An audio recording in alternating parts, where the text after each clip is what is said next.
তো বন্ধুরা চা হয়ে গেছে, চা খাবো। আজকে দুজনের দু রকম চা, লিকার আর দুধ চা। আমার আর ছেলের এই চাটা হচ্ছে কর্তামশাইয়ের। কর্তামশাইয়ের বলছে পেটটা ঠিক নেই, অসুবিধা হচ্ছে, কদিন টানা নাইট ডিউটি করেছে না, তো একটু সমস্যা হচ্ছে, সেই জন্য বলছে লিকার চা খাবো আমি সকালে। আর আমাদের তো লিকার চা চলে না। তো দেখা যাচ্ছে একটু পরে চাটা খাওয়া হয়েছে, আর গলায় আবার ব্যথা হয়ে গেছে বন্ধুরা। কী করে কথা বলে জানি না, এক তো সর্দি লেগেছিলো, সেই ঠান্ডাই কমেনি, গলা মলা বসে গেছিলো, কথা বলতে পারছিলাম না। আবার দুদিন ধরে আমার একটু ঠান্ডা ঠান্ডা লেগেছে, মাথার মধ্যে সর্দি বসেছে, এরকম বুঝতে পারছিলাম। আজকে সকালবেলা থেকে উঠে দেখছি গলায় ব্যথা, ঢোক গিলতে পারছি না। আমার বড় বলছে বেশি করে স্ট্যান্ড ফ্যান লাগিয়ে শো আর কি করে, কিরকম ভাবসা গরম পড়েছে না, ওপরে সিলিং ফ্যানে হয় না।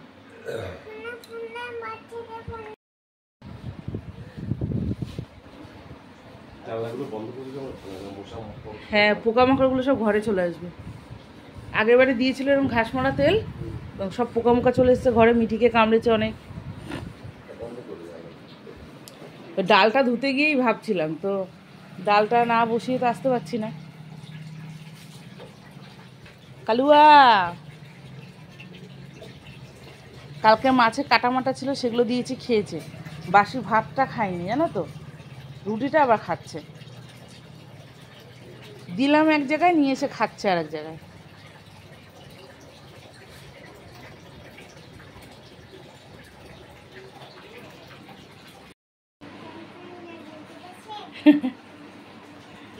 ওর বাবা বেরোচ্ছে একটু কাজে, আসলে একটা কোম্পানিতে কাজ করতো, কোম্পানিটা বন্ধ হয়ে গেল, কবে খুলবে জানি না।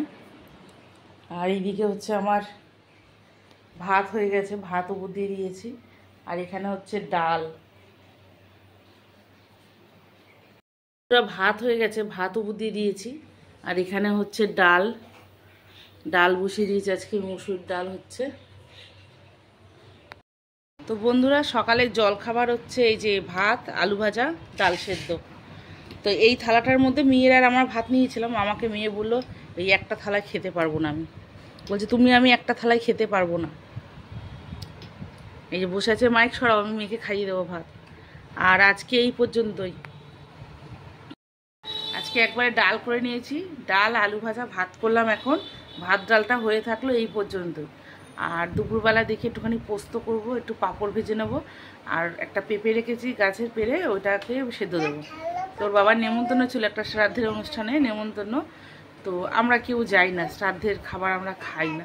তো কখনো কখনো ক্লোজ যারা হয়, ওর বাবা হয়তো যায়, কিন্তু বললো আজকে যাবো না, আমার পেটটাও ঠিক নেই, যাবো না। তো আজকে এই রান্না করব। ছেলে যাবে স্কুলে, খাইয়ে দিই মেয়েকে। তো বন্ধুরা, শুয়ে আছে এখন মা আর মেয়ে দুজনে মিলে, আর ছেলে তো স্কুল চলে গেল। আর রান্না ঝামেলা নিয়ে আজকে আলু পোস্ত করবো, পাঁপড় ভাজবো, ডাল ভাত হয়ে আছে। এরকম রেস্ট করতে পাই না, আজকে হয়ে গেল। কালকে একদম ঘুমায়নি রাত্রে, মেয়েকে নিয়ে এত দুঃস্বপ্ন দেখলাম না, একটা ভয়ের চোটে আমার ঘুম আসেনি, খুব খারাপ স্বপ্ন দেখেছি মেয়েকে নিয়ে। বন্ধুরা, চলে আসলাম রান্না করতে। এই যে পাঁপড় ভেজেছি, আর এখানে হচ্ছে আলু পোস্ত, আর এটার মধ্যে একটা পেঁপে সেদ্ধ বসিয়ে দিলাম। তো বাবা আসবে, বলছি ছেলে আসবে টিফিনে খেতে। তো একটুখানি শুয়েছিলাম, উঠে চলে আসলাম, আর বললাম গলাটায় ব্যথা লাগছে স্ট্যান্ড ফ্যানের হাওয়ায়, ঠান্ডাটা পুরো কমতে পারলো না, গলাটা ঠিক হতে পারলো না, আবার লেগেছে আর কি। আর পা দুটো অসম্ভব যন্ত্রণা করছিল, আমি কী করলাম, একটা প্যারাসিটামল খেলাম, ওই জন্যই শুয়েছিলাম। একটা ব্যথার ওষুধ খেয়ে একটু না শুলে তো হয় না। তারপর আজকে রান্নার অত ঝামেলাও নেই, সেই জন্য একটু শুয়ে পড়েছি।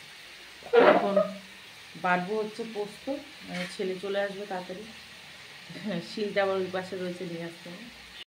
পোস্তটা বেটে নিয়েছি আমি, এখানে পোস্ত আর কাঁচা লঙ্কা, আর এখানে আলুটা ভাজা হয়ে গেছে, আর পেঁয়াজটা একটু বেশি করেই দিয়েছি।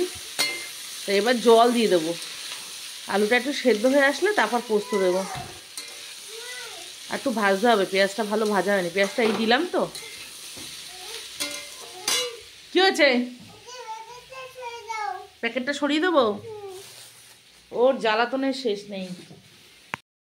পোস্তটাও নামিয়েছি আর ছেলে চলে আসলো খেতে, এখন দিয়ে দেবো খেতে। পোস্তটা বেশি শুকনো শুকনো করলাম না, একটু সামান্য রস রস থাকলে ওর বাবা খুব ভালো খায়, চেটে চেটে খাবে। আগে বলতো আরও ঝোল ঝোল করতে, তো আমি অতটা করি না। আর আলু ভেঙে দিলে রেগে যায় খুব, তো সেই জন্য এরকমই করি। তো আজকে আমাদের ডাল, আলু পোস্ত আর পাঁপড় ভাজা, এই খাবার দাবার। ওদিকে মেঘ করেছে দেখুন, কত জোরে জোরে হাওয়া দিচ্ছে। তো এখন এই খেতে দিয়ে চলে যাব হচ্ছে বাসন, জামা কাপড় তুলতে।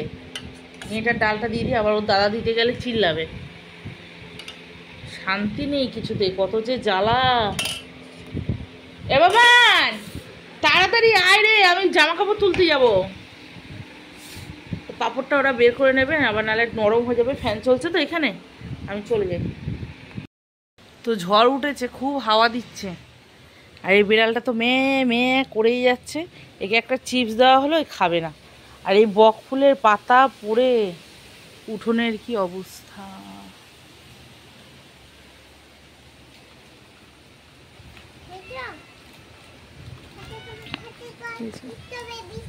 বৃষ্টি হবে তাই তো। তোমাকে ভাত দিলাম, তুমি এখানে দাঁড়িয়ে দাঁড়িয়ে চিপস খাচ্ছ, চলে যাও।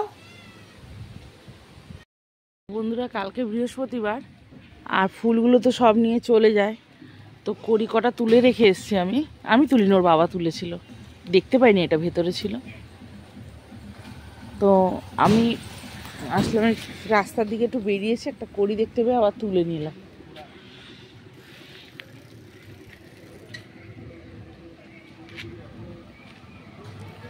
টাকা ভরতে সেটিংয়ে বৃষ্টি পড়ছে। শুভ সন্ধ্যা বন্ধুরা, চা বসিয়ে দিয়েছি আমি। আজকে ওর বাবা গেছে একজনকে আনতে, নাহলে ওর বাবা করতো, নাহলে ছেলে করতো। তো ছেলে ফোনটা নিয়ে বসেছে, আমি আসলাম। একজন আসবে আমাদের বাড়িতে স্টারের সেট আপটা জানতে, তো চাটা ওই জন্য আমি এরকম করি, বসাই। বিকেলবেলা শুয়েছিলাম একটুখানি, ঘুম তো হলো না, ঠান্ডা লেগেছে বললাম না, ঠান্ডা লেগেছে বললাম, একটু মাথাটা যন্ত্রণা হচ্ছে। তো সেই জন্য আমি চলে এলাম চাটা করতে, কখন ওরা করে দেবে, আর অপেক্ষা সহ্য হলো না। চায়ের নেশা বড় নেশা, নেশার থেকে মাথার যন্ত্রণা করছে। দুপুরবেলা প্যারাসিটামল খেয়েছি, খেয়ে শুয়েছিলাম, কমেনি। পাটা এত যন্ত্রণা করছে না, ছেলেকে বলার পর ছেলে স্কুল থেকে এসে কিন্তু পা টিপে দিয়েছে আমার। তো চাটা ছেঁকে নি, চুল মুল যা হয়ে রয়েছে ওর। তো বন্ধুরা রান্না বান্না চলছে, হয়ে গেছে রান্না।